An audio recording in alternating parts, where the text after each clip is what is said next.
السلام علیکم ورحمۃ اللہ۔ بسم اللہ الرحمن الرحیم۔ یہاں مختلف مذہب کے ماننے والے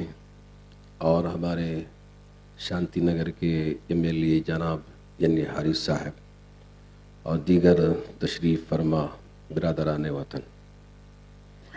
پیچھے آپ نے دیکھا کہ یہاں قرآن کی بھی آیت کا ترجمہ لکھا ہوا ہے، بھگوت گیتا کا بھی لکھا ہوا ہے، جیسس کرائسٹ کا بھی لکھا ہوا ہے، بسونا صاحب کا بھی لکھا ہوا ہے، گوتم بدھ کا بھی لکھا ہوا ہے، اور ایک اگر ہمارے سکھ بھائی کا بھی لکھ دیتے تو اچھا تھا۔ تو ہم چاہتے کہ یہ چونکہ یہ ہمارا دیش تمام مذاہب کے ماننے والے یہاں رہتے ہیں تو ان کی بھی ایک بات، تاکہ ان کو بھی دل کو دکھ نہ ہو کہ ہمارے سکھ بھائیوں کی بات چھوٹ گئی ہے۔ میں آپ کو ایک بات بالکل سچائی کے ساتھ وضاحت سے کہنا چاہوں گا، ہر ایک کا عقیدہ الگ ہے۔ مسلمان اس کا عقیدہ الگ ہے، جیسس کرائسٹ اس کا عقیدہ الگ ہے، ہمارے ہندوؤں میں بھی مختلف مذاہب کے اور دوسرے جیسے دلت الگ ہیں، وہ الگ ہیں، وہ الگ ان کا مان، اب ان کا میسیج بھی، لیکن ایک یہ ہے کہ ہم سب انسان ہیں۔ یہ ایک ہونے کی بات ہے کہ ہم ہندو مسلمان ہو گئے، مسلمان ہندو ہو گئے، یہ بات نہیں ہے۔ کرسچن سکھ ہو گئے، سکھ کرسچن ہو گئے، سب اپنی اپنی عبادت گاہوں میں، کہ اب جو کرسچن ہوگا وہ چرچ میں جا کے وہ وہی عبادت کرے گا، مسلمان مسجد میں نماز پڑھے گا، اور اسی طرح ہمارے ہندو بھائی ٹیمپل میں جا کے، دیوستانہ میں جا کے وہ پوجا کریں گے، وہ پرارتھنا کریں گے، لیکن عقیدہ الگ ہے، لیکن انسانیت ایک ہے، اور ہم سب ہندوستانی ہونے کے ناطے سب ایک ہیں۔ ہم باہر جاتے ہیں تو بڑے ہندوستانی بن جاتے ہیں، کہ جب US میں گئے تو ہم کو ملتے ہیں کہ یو فرام انڈین، واہ پلیز کم، بڑی عزت سے گلے لگاتے ہیں، لیکن جب انڈیا میں ہوتے ہیں تو ایک دوسرے کے گلے ملنے کے بجائے ایک دوسرے کے خون کے پیاسے ہو جاتے ہیں۔ یہ ہرگز ہم کو ہونے نہیں دینا چاہیے۔ ہمارے ہندو بھائیوں میں سے بھی ایک بڑی تعداد،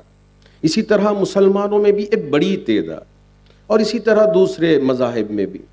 یہ چاہتے ہیں کہ امن ہو، یہاں کسی بھی طرح کا بھید بھاؤ نہ ہو، لیکن کچھ لوگ ہوتے ہیں کہ جو ایک دوسرے کے درمیان میں لڑانے کی کوشش کرتے ہیں۔ میں ذرا سچائی کے ساتھ کہنا چاہوں گا، آپ اسے ذرا برداشت کر لیں کہ میں آپ کی بات میں بات کہہ کے کہوں کہ ہم ایک ہو گئے۔ جی ہاں، ہم ایک ہیں ہندوستانی ہونے کی حیثیت سے۔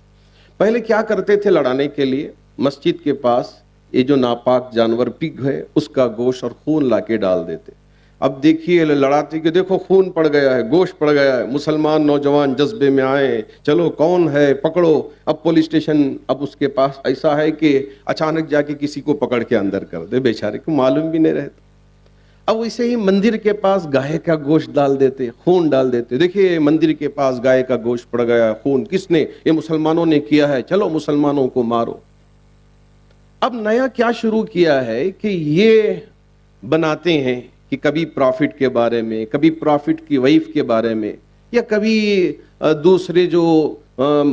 بہت ہی مہذب اور بہت ہی عزت والے جو بھگوان ہندوؤں کے پاس ہیں ان کے بارے میں کچھ باتیں لکھ کے یہ کوشش کرتے ہیں کہ دیکھو مسلمانوں نے کیا ہے، دیکھو ہندوؤں نے کیا ہے۔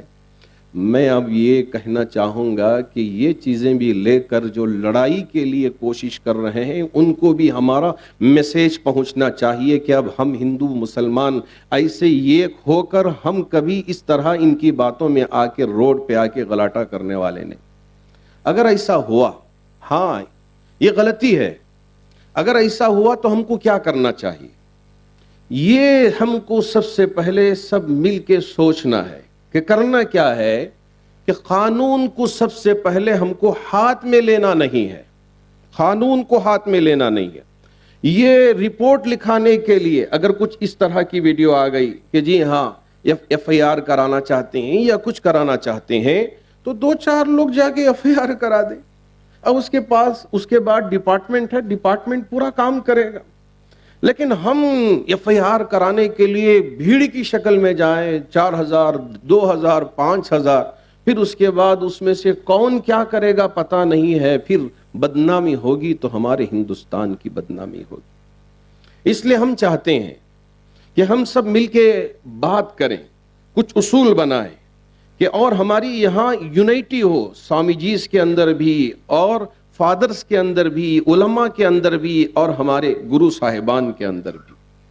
کہ اگر کوئی اس طرح کی بات آئے ہم آپس میں بات کر کے اس مسئلے کو حل کرنے کی کوشش کریں گے، لیکن یہاں کسی کو پرووک کرنے کی ہرگز کوشش کرنے میں، ان کو کامیاب ہونے میں ہم نہیں موقع دیں گے۔